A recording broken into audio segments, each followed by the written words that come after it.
used to support him. Yeah. Okay, just to add to what my brother Samuel said, Mm.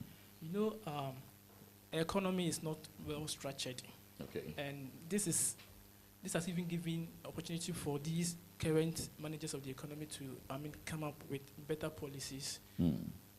in order to make this country function a way that whenever there is an external shock, Mm. the country wouldn't feel the heat as we are feeling right now. Yeah. Well, wonderful listeners. If you just joined us, this is the Mystery Zone, the zone where we make known the unknown with narratives involving real people at real places. Tonight, we are hanging out with Mr. Luis Opoku and Mr. Samuel Menu. And tonight, the conversation is around the financial policy. What has it got to do with the current economic situation? We are sort of zeroing in on Ghana, and let's see how we can make sense of this whole conversation. Yes, Samuel, I've heard you say something about, I think even Louis alluded to the same thing, issue of the structure of the economy and the fact that the foundations are, are weak and the foundations are not strong enough. Now, from where you see it as a, economic policy analyst, what do you think is exactly wrong with the structure of the economy? Okay, so from my point of view, what I think is our problems started way back. So I think maybe we tried solving it, and then at the time we stopped, and then we chose another policy that we think might be able to help us. So when everybody, let's say even players, even football players, everybody wants to play to their advantage before they try to do everything, new things. So what you do as an economy is always start with your competitive advantage. That's what they'll call it. Start with the things that you have strength in, so that you'll be able to build on it, so that you'll be able to add other things. But then, so let's say when we pick Ghana, anywhere in Ghana, even the northern part that we say there is too much sun and everything, we are able to grow. So when it comes to agriculture, we do fairly well. We can even do more. We can even do best. So let's say we can do more in agriculture. Okay. We can make agriculture our foundation. Everything that we do in this economy ends up with bread and butter. Everybody wants money. What do you want money for? After, but if you have 100 cars, you still eat. So everything boils down to food. So if you are able to have enough food, won't you be at a better position to sell the food to get more money? So since we are not operating on our competitive advantage, but rather doing as we think we can go, like now we are shifting from our competitive advantage, that's agriculture, to the service industry. The service industry is more or less everybody is doing it. So you're not going to get, let's say, the money or the, let's say, output that you're supposed to get out of it. Because somebody will trust, let's say, a foreign health system more than Ghana's health system. Why? Because their services are much better than our services. But let's say if you're producing food stuffs here, I'm sure people might prefer our food stuff more than the foreign food stuff. But because we are not, let's say, building or using our competitive advantage and rather shifting to the service industry, that's why I think we haven't structured ourselves well, so that when there's any external stuff, we always fall for it. We always fall for it. Wonderful, wonderful. Louis, let me come to you. In this case, do you think that, would you say that it is late to, when I say it's late, I mean for the economic managers of the country today, is it too late to sort of take another look at the structure and perhaps, go back to the, Operation Feed Yourself, time? I remember, if I believe you may have come across the policy introduced by General Champon at the time, which, was geared towards producing what you eat and with eating what you produce.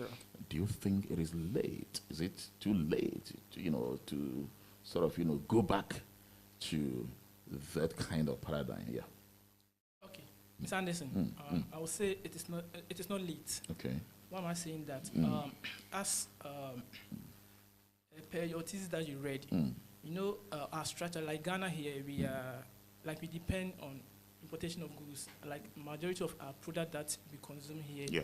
are being imported. Yeah. And looking at this government, the economy managers, they came up with this nice policy, but I have a problem with their implementation. That's Okay. the one district, one factory. Okay. It's another way to, and aside one district, one factory, we have planting for food and jobs. Sure. These are policies that will help, to in fact change the structure.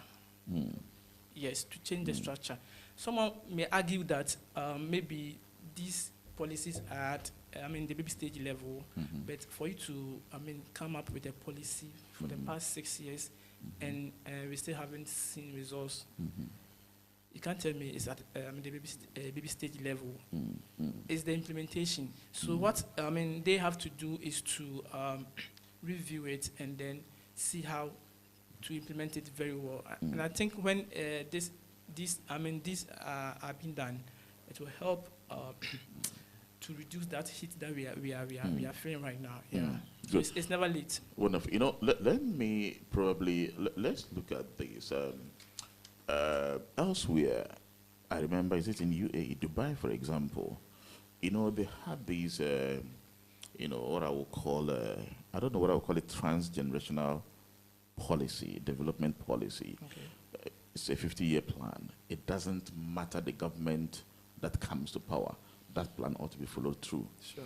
Don't you think that probably this is an area that Ghana can be looking at? Because, you know, the way we play our politics here, it will be very, very difficult. As you said, policy, planting for food and job, good policy. 1D, 1F, good policy.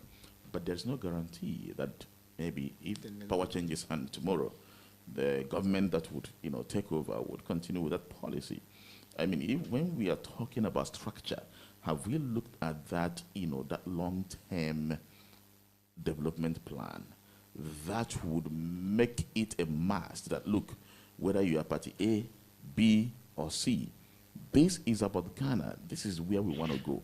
Because it's like we are all engaging in quick fix. Like you said, this policy that you talked about, 1D, 1F, I believe that 8 years is very small a time to see the impact. Planning for food and job, I don't know. Probably, maybe it might take more than 8 years for us to feel the impact, for example. So in this case, will it be wrong, if you like, if I should use that word, to consider, looking at the long-term development framework that would accommodate any political party? It doesn't matter whether you're socialist inclined, capitalist inclined, center-right or center-left. Would you advocate strongly that we look at this kind of concept so as to do away with this vicious cycle of, no, because Party A have started it. If I'm going to continue, Party A will get the credit because I'm Party B. Yeah, maybe somewhere, maybe you can. Okay, I think you've given the entire solutions to Ghana's problem. So that's the whole problem we are facing now. So if we have a plan, a national plan, let's say, I think we used to have a 40-year agenda plan, but I think we have abandoned it. But if we have a national policy that, let's say, year one, we are doing it irrespective of the government in power. Year two, we are doing this irrespective of the government in power. I think we would have gotten there by now. Sorry. But our problem now is that it's the policy that we said. But if we are able to, let's say, come together and then draw a long-term plan, let's say, so in the US, I think that's what they do. They have a plan. So let's say we are supposed to build hospitals this year. Party A will come and tell us how they are going to build 40 hospitals, and then Party B is also going to give us ways they are going to use to build these 40 hospitals. So the people who are able to convince us the way they are going to build the hospitals is the people we are going to vote for.